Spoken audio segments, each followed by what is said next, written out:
कहते हैं बेटी बचाओ बेटी पढ़ाओ, एक और इनके अपने लोग। और आपने ये पहली बार नहीं देखा, पहले भी आपने देखा इनके सांसद हैं, इनके नेता हैं, गंभीर से गंभीर मामलों में लिप्त होते हैं। यूपी में आपने देखा कहीं कुछ होता है, कहीं कुछ जंगल राज हो रहा है महिलाओं के साथ, बच्चियों के साथ, और ये अपने लोगों को बचाने में लग जाते हैं। हरियाणा में एक मंत्री के खिलाफ जब इतना गंभीर मामला सामने आता है तो नैतिकता के आधार पर उनको खुद इस्तीफा देना चाहिए। और ये कभी नहीं होता कि मैं एक वो छोड़ रहा हूँ, ये तो कभी भी नहीं होता। क्या खुद उन्होंने लिया था? ये तो दिया जाता है, डिपार्टमेंट्स मिनिस्ट्रीज दी जाती हैं और ली जाती हैं। इस्तीफा दें तो मंत्री पद से इस्तीफा देना चाहिए था उनको, और अगर उन्होंने इस्तीफा नहीं दिया तो खुद मुख्यमंत्री ने लेना चाहिए था। लेकिन मुख्यमंत्री तो टेबल ठोक कर इसमें विधानसभा में कहते हैं कि नहीं देंगे इस्तीफा।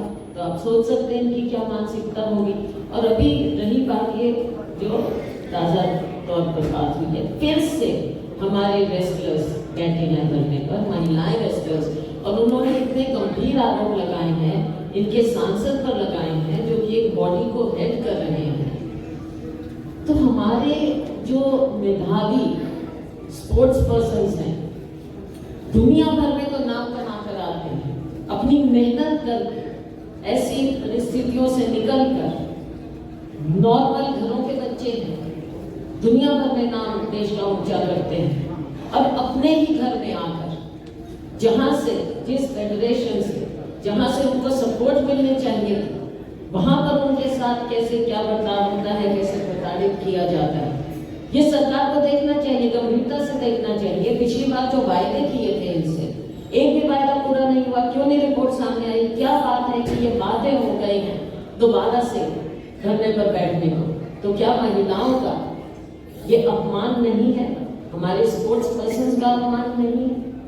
महिलाओं को आप कैसे प्रोत्साहित करेंगे आगे बढ़ने के लिए अगर सरकार अपनी आंखें नीचे की ऐसी असलियत के सामने, और अपने लोगों को, चाहे इनके सांसद हो चाहे इनके विधायक हो, उनको बचाने में लगे रहते हैं, इंसाफ दिलाने में। हाँ, उस समय इसको भी मैं स्वीकार करती हूँ कि 10 साल हमारी सरकार रही, उस समय जो हमारे एरिया का विकास होना चाहिए था, और आप तो जानते थे समय समय पर आपसे सारी बातें साझा करती थी, चाहे हमारे हाईवे की बात हो या कुछ भी बात हो, सब बातें आपसे साझा मैं उस समय करती थी। कोई बात मैंने कभी आपसे छिपाई नहीं। ठीक है, मैं व्यक्तिगत किसी पर उंगली नहीं उठाती, लेकिन जो असलियत थी वो आपके सामने थी कि वो 10 साल में जो हमारे एरिया को हमारा हिस्सा मिलना चाहिए था, उससे शायद कुछ उसमें कमी रही। जो भी हम प्रोजेक्ट लेकर आए, हमारे 9 हल्के पार्लियामेंट में रहे हैं, तो 9 हल्कों में हम लेकर आए केंद्र से। मैं हर विधानसभा क्षेत्र में कोई ना कोई प्रोजेक्ट लेकर आई थी। हमारे यहाँ हम लेकर आए थे JNURM का पैसा, जो अभी तक इस सरकार की कमियां देखो, अभी तक वो पैसा पूरा खर्च नहीं हो रहा है इससे। कितने साल हो गए, इनके भी तो 9 साल हो गए, वो पैसा भी अभी तक खर्च नहीं कर पाए। नया पैसा कहाँ से लाएंगे? कचरा प्लांट का जो आप हाल देख रहे हैं, अभी वहीं से हम आए सभी लोग, हम सभी वहाँ से दिन रात गुजरते हैं, कचरा प्लांट का क्या हाल कर दिया है। तो अब इस सरकार की नाकामियां भी आप देखिए, वो भी गिनी, इन्होंने भी 10 साल में क्या किया है हमारे क्षेत्र को इन्होंने। और यहाँ से तो बड़े बड़े नेता हैं सरकार में जिनका हिस्सा है, वो यहाँ पर काम क्यों नहीं करवा रहा है? क्यों नहीं करवा रहा है? हमारा एरिया क्यों वंचित रहा है? आगे के लिए हमको इसका ध्यान देना पड़ेगा। ठीक है, मैं कई बार सॉफ्ट होती हूँ और पार्टी के दायरे में रहती हूँ, हमेशा पार्टी के दायरे में मैं रही हूँ। आप लोगों के कहने और मुझे प्रोवोक करने के बावजूद मैं प्रोवोक नहीं हुई पहले भी, लेकिन जब मुझे उचित लगा तो मैंने हमारे एरिया की बात को उठाया। हो सकता है तो आप देखोगे, आप मीडिया के साथ ही हो, मैंने कहा हम तो कांग्रेस का राग अलापते हैं, हमेशा अलापा है। नहीं मुझे अध्यक्ष नहीं बनना है। अच्छा आप कह रहे हैं, मैं आप कह रहे हैं, हमारे कोई पीड़ा नहीं है। जो पीड़ा तो जिसको हो सकती है। आज के दिन पीड़ा किसी को क्यों हो, लेकिन है अगर किसी को पीड़ा तो वो उनकी प्रॉब्लम है। देखो आज के दिन मैंने तो पहले ही तो बेशक ये फॉर्मल वो है, लेकिन आप लोग सारे अपने ही हो तो आप जो भी सवाल पूछते हो मैं जवाब जरूर आप लोगों का दूंगी, क्योंकि आप परिवार के हो।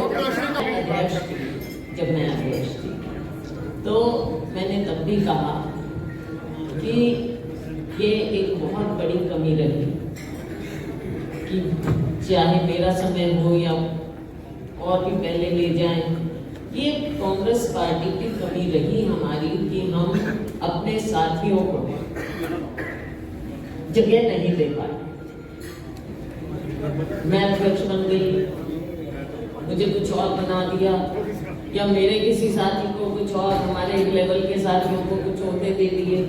तो चंद लोग हैं ना जिनको मैं जनरल सेक्रेटरी हूँ या पीसीसी प्रेसिडेंट या सीएल की लीडर या कुछ भी, चंद लोग हैं जिनको एक लेवल पे।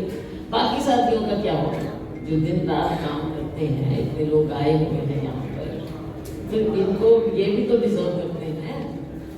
तो ये कमी हमारी है और ये कमी मैंने खुद महसूस की और मुझे लगा कि ये कमी है। इस कमी को जो भी कारण रहे, वो भी किसी से छिपे हुए नहीं है, जो भी कारण रहे हम अपने साथियों को पहचान नहीं दिला पाए। तो मुझे लगा कि मुझे उस कुर्सी पर वैसे भी 3 साल करीब हो रहे थे, तो ठीक है मौका कांग्रेस पार्टी ने दिया। कांग्रेस की सिपाही हूँ, कांग्रेस की सिपाही रहूँगी, लेकिन फिर वो अध्यक्ष पद पे रहना मुझे नहीं लगा कि वो ठीक है, तो मैंने इस्तीफा दिया। जब तक बात ये है, अब आप अनुभवी हैं, सब कुछ जानते हैं। एक मिसाल आपको देना चाहूंगी, भारतीय जनता पार्टी जो सबसे ज्यादा जिनको वो गालियां निकालते कांग्रेस कि भाई ये किसी भी स्टेट का ले लीजिए, मैं हरियाणा की बात नहीं कर रही, सबसे भ्रष्ट है, ये है वो है, केसेस वेसेस सब कुछ बीजेपी की सरकार करती है कांग्रेस के लोगों पर या विपक्ष के लोगों पर। जिस दिन वो बीजेपी में चले जाएं, एंट्री ले लें, उसी दिन दूध के धुले हो जाते हैं, गंगा स्नान हो जाता है, पवित्र हो जाते हैं एकदम। गंगा जितनी महंगी होती है वो पवित्र हो जाती है। तो ये बीजेपी का है, कहने की बातें, सारे पाप साफ हो जाते हैं वहां जाके। तो ये इनकी राजनीति इस तरह की है, दोगली राजनीति है बीजेपी। समझते हो आप ऐसा क्या ये समझ के बैठे हो कि भाई यहाँ आपको सत्ता में हिस्सा नहीं मिलना, मजबूत हो गए तो आपको सत्ता में हिस्सा मिलेगा यहाँ, फिर आपका सारा कुछ होगा। तो देखो कैंडिडेट तो जिस समय उस समय की वो देखते हुए होता है नाम। आप ये क्या बात याद रखिए, आप तो याद दिलाना चाहूंगी, क्योंकि कई बार मीडिया वाले उस समय के सवाल जब पूछते हैं तो हिस्ट्री भूल जाते हैं। उससे 4 महीना पहले हम लोग हारे ना, मैं हारी थी ना, रिकॉर्ड मतों से हराया था, पर उसमें मुझे कोई मना नहीं, क्योंकि लोकतंत्र है, कभी जिताते हैं कभी हराते हैं, लेकिन हमारा लगाव कम नहीं हो सकता उससे, क्योंकि लोकतंत्र का हिस्सा है हार जीत। तो मैं तो आपको काफी पूछ रहे 1 लाख से ऊपर, तो 4 महीना बाद 9 में से हम 4 सीट जीते थे, यहाँ के लोगों ने जिताया था हमें। तो देखो ये सब चीजें हिस्सा होती हैं। अच्छा रही बात, अब आप भारतीय जनता पार्टी से पूछो उनके कितने कैंडिडेट हैं, तकरीबन उनके जितने एमपी कैंडिडेट है वो सब कांग्रेस के गए हुए। तो ये उस समय का हिस्सा कुछ बनता है, ये पार्टियों का एक होता है सिस्टम। लेकिन सबसे ज्यादा जरूरी क्या होता है कि हमारा कार्यकर्ता मजबूत होना चाहिए, ये सबसे ज्यादा जरूरी है, और उनको एम्पावर करना जरूरी होता है, चाहे हमारी सरकार हो चाहे हमारी सरकार ना हो।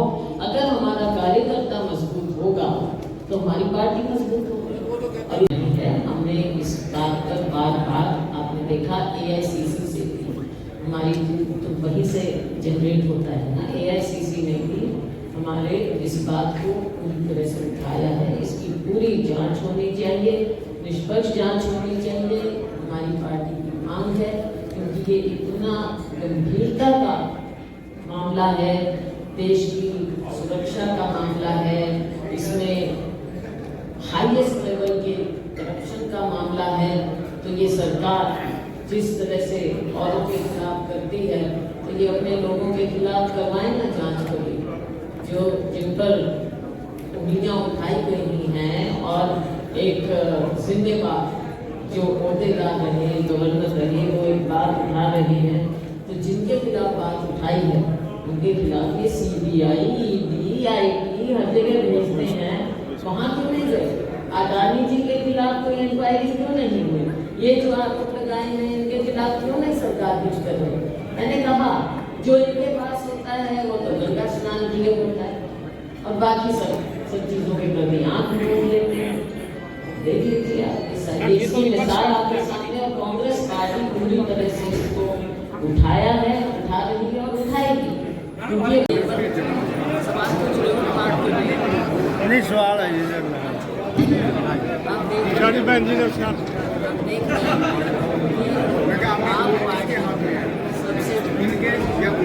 लोगों के साथ धोखा किया है आप पार्टी, हर जगह धोखा किया और ऊपर से ये साफ बनते हैं, लेकिन अंदर से जो इनकी असलियत सामने आ रही है उनका जवाब देंगे।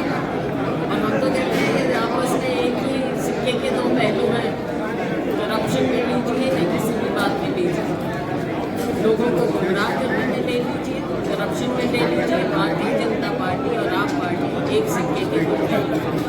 यमुनानगर जगाधरी चाहे हमारे अम्बाला की हो, छोटी इंडस्ट्री सबसे ज़्यादा एम्प्लॉयमेंट जनरेट करती है, तो इनके रिवाइवल के लिए बिल्कुल पूरी तरह से हम काम करेंगे।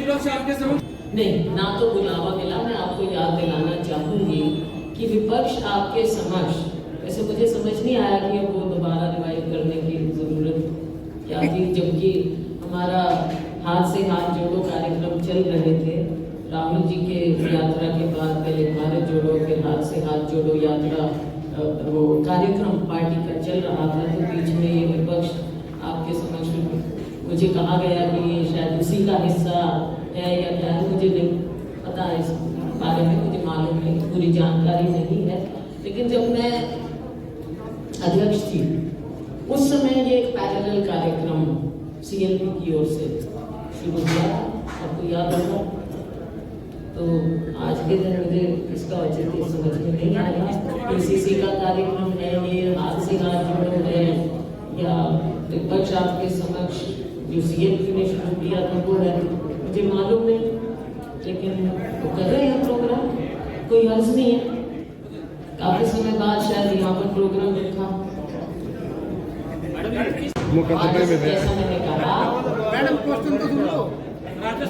सरकार आने पर हमारे पत्रकार साथी जो पूरे हमारे समाज का हिस्सा है, उनको भी, उनका भी पूरा ध्यान रखा जाएगा। आपको याद होगा कि जब कोरोना भी आया तब भी हमने आपकी आवाज़ उठाई थी, खुद मुख्यमंत्री जी के साथ आपकी आवाज़ उठाई थी, आपकी उठाई थी, हमारे वकील साथियों की उठाई थी, प्रोफेशनल्स की उठाई थी हमने।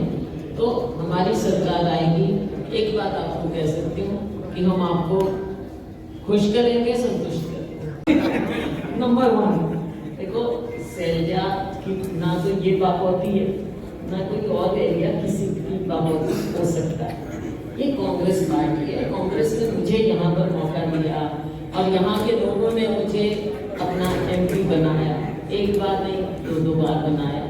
तो मेरी जिम्मेवारी है, मेरा कर्तव्य है कि मैं यहाँ के लोगों की सेवा करूँ, चाहे चुनाव जीते हारे, आपने जिताया भी तो आप लोगों ने ही था, तो मैं कैसे भूल सकती हूँ। तो नहीं बात वो एक तो ये, तो इसलिए हमारे साथियों का, हमारे साथी को, क्योंकि मेरा उस समय प्रयास रहा कि कांग्रेस को मजबूत करूं, क्योंकि मैं यहाँ की नुमाइंदा रही, और आज भी मेरा यही प्रयास है कि हम कांग्रेस को मजबूत करें और वही हम करते हैं, सभी साथी कांग्रेस को मजबूत कर रहे हैं, आप देख रहे हैं। तो ये बात रही टिकट की और की, तो देखो ये तो चर्चा चलती है, दावेदार बहुत होते हैं, लेकिन समय पर किसको टिकट मिलता है, किसकी किस्मत है, हमारे पार्लियामेंट्री सिस्टम का हिस्सा है। और सरकार की जिम्मेवारी होती है कि उन बातों का, विपक्ष के सवालों का जवाब दे। परंतु आपने देखा कि राहुल गांधी जी ने जो बातें रखी, वो ऐसी बातें रखी थी जो सार्वजनिक रूप से सब जगह मीडिया में अवेलेबल थी, पब्लिक प्लेटफॉर्म्स पर अवेलेबल थी। वो बातें राहुल गांधी जी ने उठाई। पहली बात आप देख लीजिए कि उनकी बात को, और राज्यसभा में हमारे नेता प्रतिपक्ष, हमारे कांग्रेस के अध्यक्ष खड़गे जी की बातों को एक्सपंज कर दिया गया। ऐसा पहले नहीं हुआ है।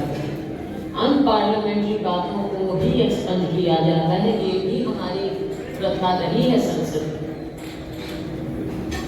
परंतु उनकी बातों को एक्सपंज किया गया और ना माननीय प्रधानमंत्री जी ने उन बातों के जवाब संसद में दिए, न बाहर। माननीय प्रधानमंत्री जी और सरकार के मंत्री, रूलिंग पार्टी के लोग केवल एक काम करते हैं और वो है विपक्ष को कोसना और खास तौर से राहुल गांधी जी को टारगेट करना। और उसकी मिसाल आपने देख ली, जो केस चल रहा है राहुल जी पर मानहानि का, उसके डिटेल्स में मैं नहीं जाना चाहूंगी। मामला सब जुडिस है, हम अपील कर रहे हैं, तो उसके ज्यादा विस्तार से मैं उसके बारे में जिक्र नहीं करना चाहूंगी। ये है कि हमारे नेता राहुल जी ने हमारा झंडा, कांग्रेस का झंडा है, हाथ के निशान वाला झंडा है, और सभी लोग कांग्रेस को मजबूत करते हैं। मुझे नहीं लगता कि हम, कम से कम आपको ऐसे लगते हो कि हम कांग्रेस की बात ना करते हैं या कांग्रेस के लिए यहाँ पर हमारे सभी साथी कांग्रेस की मजबूती के लिए कार्य न करते हैं। कांग्रेस को मजबूत करना, राहुल जी को मजबूत करना हमारा मकसद है, और लोगों की आवाज को उठाना हमारा मकसद है। वो हम उठाएंगे, उठाते रहेंगे।